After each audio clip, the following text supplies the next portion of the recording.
അപ്പോൾ എല്ലാവർക്കും welcome back. അപ്പം നമ്മൾ ഉണ്ടാക്കാൻ പോകുന്നത് പെട്ടെന്ന് ഒരു ചെമ്മീൻ ബിരിയാണി അല്ലെങ്കിൽ പ്രോൺസ് ബിരിയാണിയാണ്. അപ്പൊ നമ്മുടെ ഇവിടെ ചെമ്മീൻ ഇവിടെ റെഡി ആയിട്ടുണ്ട് കേട്ടോ. മുളക് പൊടി 1 ടീസ്പൂൺ, കുറച്ച് ചെമ്മീനേ ഉള്ളൂ. എരിവ് ഇല്ലാത്ത മുളക് പൊടി അതുപോലെ തന്നെ 1 ടീസ്പൂൺ ആണ് എടുത്തേക്കുന്നത്. ഒരു 1/2 ടീസ്പൂൺ കുരുമുളക് പൊടി, പിന്നെ കുറച്ച് ഉപ്പ്, ഒരു 1/4 ടീസ്പൂൺ മഞ്ഞൾപ്പൊടി, ചെറിയ ഒരു ലെമൺ. തിരട്ടി വെക്കാം കേട്ടോ.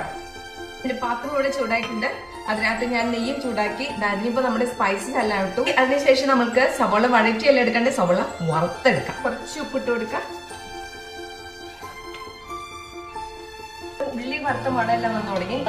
പച്ചമുളക്, ഇഞ്ചിയും അതുപോലെ തന്നെ വെളുത്തുള്ളിയുടെ എല്ലാം പേസ്റ്റ് എല്ലാം ചതച്ച് വന്നത് നമുക്ക് ഇടാം.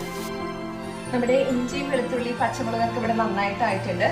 സോ നമുക്ക് ഇനിയിപ്പോ നന്നായിട്ട് പഴുത്ത തക്കാളി ഇടാം അതിനകത്തേക്ക്.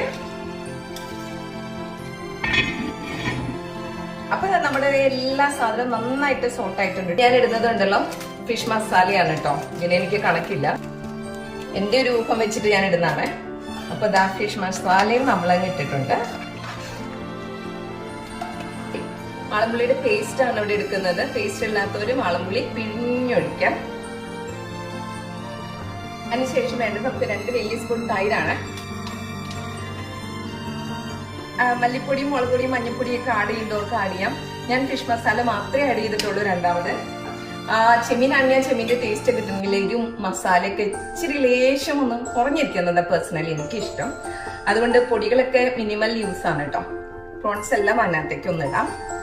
ഒരു 5 മിനിറ്റ് പ്രോൺസ് ഇതിനകത്ത് ഒന്ന് കിടന്നാവട്ടെ കേട്ടോ. ഇതിന് നേരം ആയിക്കഴിഞ്ഞാൽ നമ്മുടെ പ്രോൺസ് എല്ലാം റബ്ബറി പോലെയാവും. നമ്മുടെ ചെമ്മീനെല്ലാം ഇവിടെ ഒരു ഹാഫ് കുക്കായി കേട്ടോ. ഇനി അപ്പോൾ നമുക്ക് ഇത് കഴുകി വെച്ചേക്കുന്ന ഒരു 3 ഗ്ലാസ് അരിയാണ്. കുറച്ചേരം കുതിർത്തി വെച്ചായിരുന്നു കേട്ടോ അരി. എന്നിട്ട് നമുക്ക് നന്നായിട്ടൊന്ന് ഇളക്കാം. അതിനുശേഷം ഒഴിക്കുന്നത് തേങ്ങാപ്പാല്. ചിലപ്പോൾ ഞാൻ ബിരിയാണി തേങ്ങാപ്പാല് മാത്രമായിട്ട് ഒഴിക്കുന്നത് ടേസ്റ്റ് ആണെന്ന് അറിയാമോ. ഇത് ഒരു കപ്പ് തേങ്ങാപ്പാലുണ്ട്, ഒരു ലേശം വെള്ളം. നമ്മുടെ അരിയിലുണ്ടല്ലോ ഒരു ഇച്ചിരി പൊങ്ങി നിൽക്കണം വെള്ളം കേട്ടോ.